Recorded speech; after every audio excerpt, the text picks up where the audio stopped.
لیکن اس کے بعد جو اگلا پیریڈ آیا 2008 سے لے کے 2018 میں، اس میں تمام جو تھوڑی بہت ریفارمز تھیں وہ ریورس کر دی گئیں، اور پاکستان دوبارہ وہ 90 کی دہائی کی طرح کی سیاست میں چلے گیا، جس میں پہلے تو پیپلز پارٹی نے 5 سال لگائے، اور وہ 5 سال میں پاکستان کی جو آپ نے بات کی انویسٹمنٹ، جو مشرف صاحب کے زمانے میں کوئی 24% جی ڈی پی کا ہو گئی تھی، رائٹ وہ گر کے تقریباً 12% پہ آ گئی، رائٹ اور اسی طرح کام چلتا رہا، اور جو ریفارمز کرنی تھی، ایف بی آر کی ریفارمز کرنی تھی، یا انویسٹمنٹ کلائمیٹ کی ریفارمز کرنی تھی، ٹھیک زبانی طور پہ تو ہوئی لیکن ایکچوئل فیکٹس نہیں تھے۔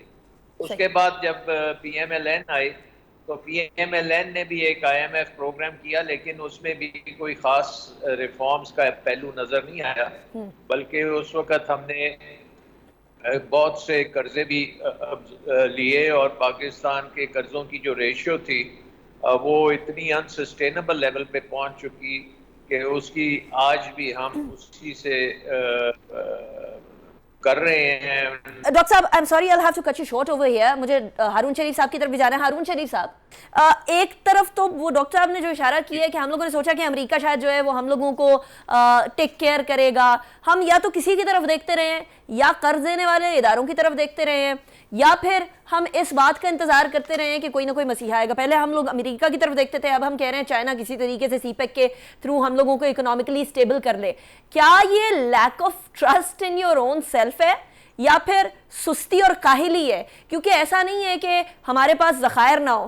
اگر ہم یو اے ای سعودیہ کی طرف دیکھتے ہیں تو ان کے پاس تیل کے ذخائر تھے، ذخائر تو اللہ تعالیٰ نے ہمیں بھی بہت سارے دیے ہیں، لیکن ہم نے تو ایکسپلور کرنے کی بھی کوشش نہیں کی، الٹا جو ممالک باہر سے آتے ہیں وہ بہت ساری جھولیاں بھر بھر کے چلے جاتے ہیں یہاں سے۔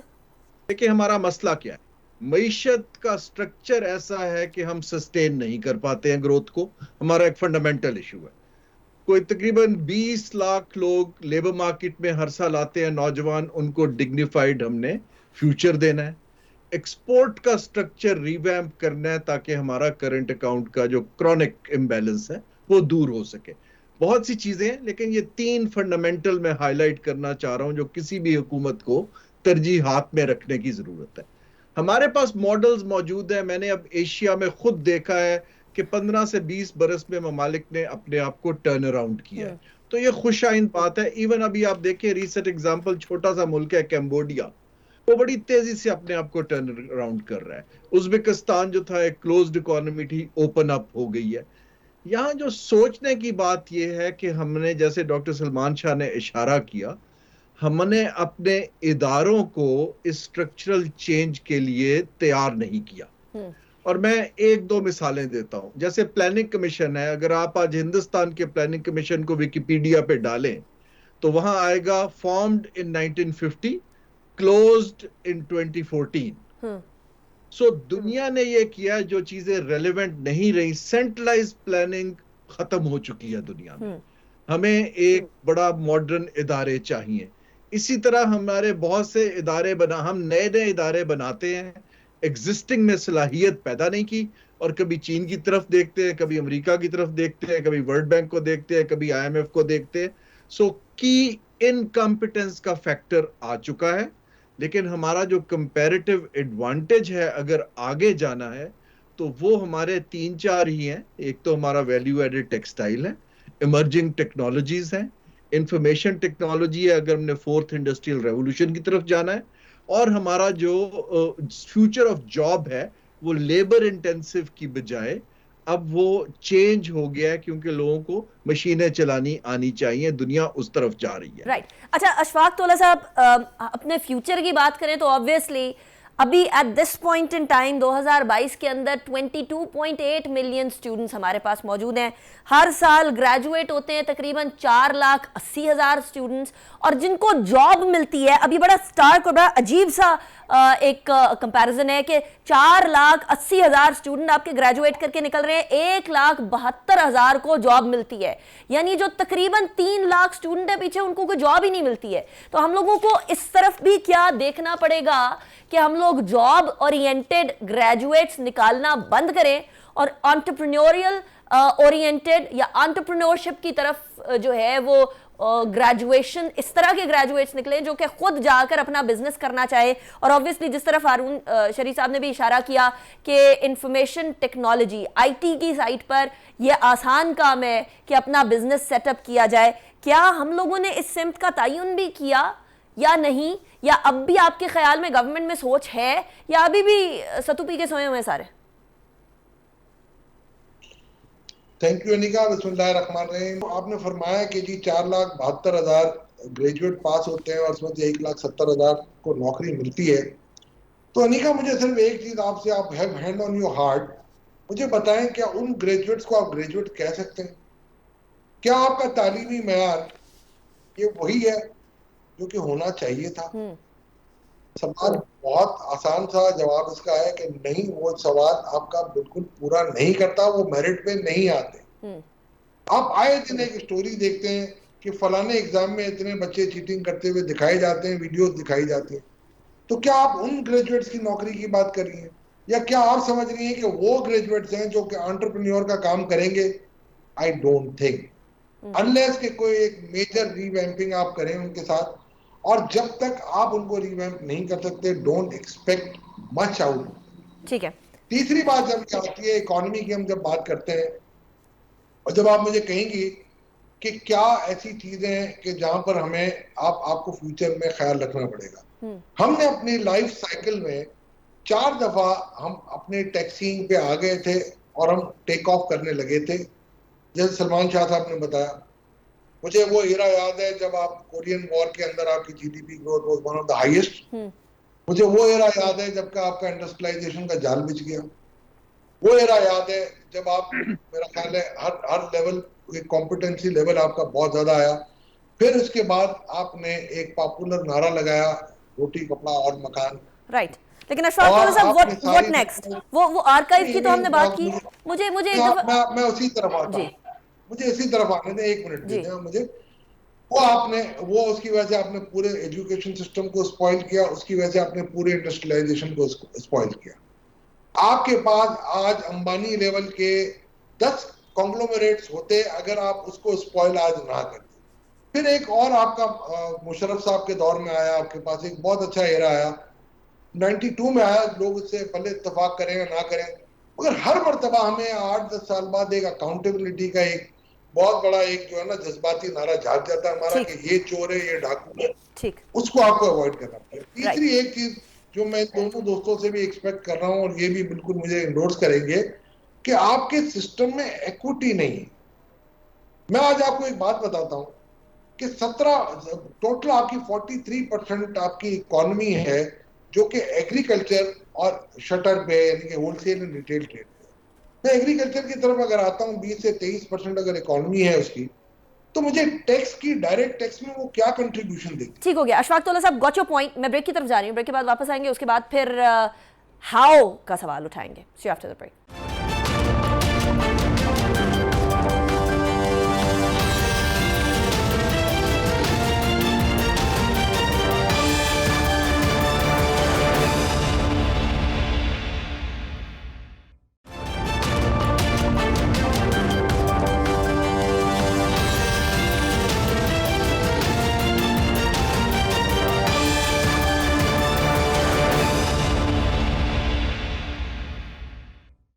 Welcome back after break. Break پہ جانے سے پہلے ہم بات کر رہے تھے کہ ماضی میں کدھر کدھر گڑبڑیں ہوئی اور کدھر کدھر ہمارے پاس موقع تھا کہ ہم اپنے فیوچر کی سمت کو سیدھا کر سکتے. اور اس لیے سیدھا کر سکتے کیونکہ الٹیمیٹلی ہم نے بچوں کے لیے چھوڑ کے کیا جانا ہے اس کے بارے میں سوچنا پڑتا ہے. ہر کوئی ذاتی طور پر سوچ رہا ہوتا ہے کہ میں نے اپنے بچوں کو گاڑی لے کر دینی ہے, یہ لے کر دینا ہے, وہ لے کر دینا ہے, یا بہتر تعلیم لے کر دینی ہے, بہتر کھانا کھلانا ہے تاکہ وہ میل نرشمنٹ کا شکار نہیں ہو جائے. کوئی یہ سوچتا ہے کہ پورے اوور آل پاکستان کے بچوں کے لیے ہم چھوڑ کے کیا جا رہے ہیں, کوئی سمت دے کے جا رہے ہیں یا نہیں دے کر جا رہے, یا ہم ایک فیلڈ جنریشن ہوں گے جس کو آگے چل کے ہمارے بچے کہیں گے کہ یہ تو ہمارے لیے کچھ چھوڑ کے ہی نہیں گئے. پاکستان کا لٹریسی ریٹ جو 2021 کے اندر ہے وہ ٹوٹل 62.8% ہے, جس کے بارے میں ہم بات کر رہے تھے کہ یہ لٹریسی ریٹ کے اوپر بھی سوال اٹھایا جا سکتا ہے کہ کتنے لوگ صرف دستخط کر سکتے ہیں, کتنے لوگ کمپریہینڈ کر سکتے ہیں کہ ان کو کیا دیا گیا. آج کل دنیا کے اندر ایجوکیشن کی جو طریقہ کار ہے وہ بھی تبدیل ہوتا چلا جا رہا ہے. ڈگریوں سے زیادہ اسکل سیٹ امپورٹنٹ ہوتا جا رہا ہے, اور اگر پاکستان نے فوری طور پر ترقی کرنی ہے تو ہمیں اپنے اسکل سیٹ کی طرف بھی دھیان دینا ہوگا. ڈاکٹر صاحب, پاکستان کو فوری ترقی, فوری بوسٹ دینا ہے, اور آئی ٹی ایک ایسا فیلڈ ہے جس کے اندر ہم بہت تیزی سے بوسٹ دے سکتے ہیں, لیکن ہم لوگ کس طرف دھیان دے رہے ہیں؟ ہم اس طرف دھیان دے رہے ہیں کہ کتنے پلاٹس مل گئے, ہم اس طرف دھیان دے رہے ہیں کہ کتنی ہاؤسنگ سکیمز بن گئی, ہم اس طرف دھیان دے رہے ہیں کہ ایگریکلچر لینڈ کو ختم کر کے کتنی ہاؤسنگ سوسائٹیز بن رہی ہیں, انسٹیڈ آف یہ کہ ہم اس طرف دھیان دیں کہ ہم کون سا اسکل سیٹ انکلکیٹ کر رہے ہیں اپنے جوانوں میں, اپنے نوجوانوں میں, بچوں میں. کیا آپ کی نظر میں ایک, اگر آپ نے کوئی فیلڈ چوز کرنی ہو کہ یہ والی فیلڈ اگر پاکستان اس طرف, جس طرح میری نظر میں آئی ٹی ہے, آپ کی نظر میں کون سی ایسی فیلڈ ہے جو کہ پاکستان جس کی طرف دھیان دے تو پاکستان آنے والے 5, 10, 15 سالوں کے اندر کچھ تبدیلیاں بنا سکے گا, کر سکے گا؟ ٹھیک ہے, یہ آپ نے بڑا اچھا سوال پوچھا, اور میرا اس میں جواب ذرا آپ کو غور سے سننا چاہیے. جی. نمبر 1, پاکستان جو ہے دنیا کا 5واں سب سے بڑا ملک ہے آبادی کے لحاظ سے, اور یہ آبادی بہت نوجوان آبادی ہے, اور اس میں آپ دیکھیں تقریباً 60 سے 65% آبادی جو ہے وہ 25 سال سے کم عمر کی ہے. So we have what is called the youth bulge.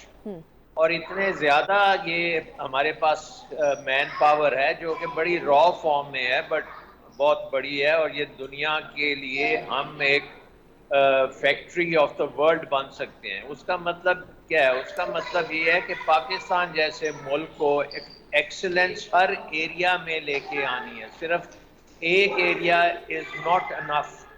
We have to be excellent in almost every area. Right. اور تقریباً جس طرح سے چائنا کے ساتھ آپ دیکھتے ہیں کہ ہر قسم کی ویلیو چینز چائنا میں بن رہی ہیں, اسی طرح پاکستان میں بھی ایک منی چائنا کے طور پہ ہم ابھر سکتے ہیں. اس میں مثلاً اگر آپ جی ڈی پی کو بلیک باکس ہے, اس کو آپ اگر کھولیں گے تو ایگریکلچر تولا صاحب نے کہا 21% کے قریب ہے. تو ایگریکلچر میں جب آپ جاتے ہیں تو ہم دیکھتے ہیں کہ پاکستان کا بہترین انڈاؤمنٹ ہے, زمین بھی ہے, پانی بھی ہے, موسم بھی ہے, ہر چیز ہے, لیکن تحقیق نہیں ہے, بیج نہیں ہے, سسٹمز نہیں ہے, انفراسٹرکچر جو ہے وہ پراپر نہیں ہے, اور اس میں کوئی اتنا زیادہ ایفرٹ لگانی نہیں پڑتی. یہ چیزیں ہمارے پاس تھیں لیکن اب وہ نہیں ہیں, ان کو آپ کو ریوائیو کرنا ہے. تو آپ ایگریکلچر میں اس پورے خطے کی فوڈ ریکوائرمنٹس بھی پوری کر سکتے ہیں, اور نیوٹریشن ریکوائرمنٹس بھی کر سکتے ہیں, اور لائف سٹاک ڈیری وغیرہ وہ بھی کر سکتے ہیں. Right. دوسری بات, اگر آپ آ جائیں مینوفیکچرنگ کی طرف, مینوفیکچرنگ بھی ہمارے ملک کا تقریباً 20% کے قریب بنتا ہے, اور پاکستان میں آپ دیکھیں کہ کراچی سے لے کے گجرانوالہ تک, اور گجرانوالہ سے لے کے آگے پشاور تک بہت سے ایریاز میں بہت سے پروڈکٹس ہیں جس میں پاکستان ایک ہلکی سی ہم نے اس میں انگیجمنٹ کی ہے. مثلا سیالکوٹ میں ہم سرجیکل گڈز میں خاصے اچھے ہیں, گجرانوالہ میں آپ سیرامکس ہے, الیکٹرانکس ہے, یہ وہ, لیکن ان تمام میں ہم ایک بہت لو لیول ٹیکنالوجی پہ بیٹھے ہیں. اور انویسٹمنٹ, کیونکہ آپ بات کر رہے تھے, جی. ہماری انویسٹمنٹ ان ویلیو چینز میں بھی ہو سکتی ہے, اور ہم ایک بڑی جلدی اس کو اوپر لیول پہ لے کے جا سکتے ہیں. آپ نے دیکھا ہے کووڈ میں تھوڑا سا ہم نے ٹیکسٹائل پہ فوکس کیا, ایک ٹرف پروگرام ملا جس سے وہ ایکسپینڈ کیا انہوں نے ایکسپورٹرز نے, اور آپ کی ایکسپورٹس ٹیکسٹائل کی تھی جو ہے ٹوٹل پاکستان کی ایک دم اوپر جانی شروع ہوئی. تیسرا جو ایلیمنٹ ہے پاکستان کا سروسز ہے, جس میں آئی ٹی وغیرہ بھی شامل ہیں, اور اس میں آپ کی ٹورزم ہے, اس میں آپ کی انرجی سیکٹر ہے, بہت سے سیکٹرز ہیں, اور 60% جو آپ کی پروڈکشن ہے جی ڈی پی کا حصہ وہ سروسز سیکٹر ہے. صحیح. اور سروسز سیکٹر کو بھی ہم نے بالکل سپریس کیا ہوا ہے.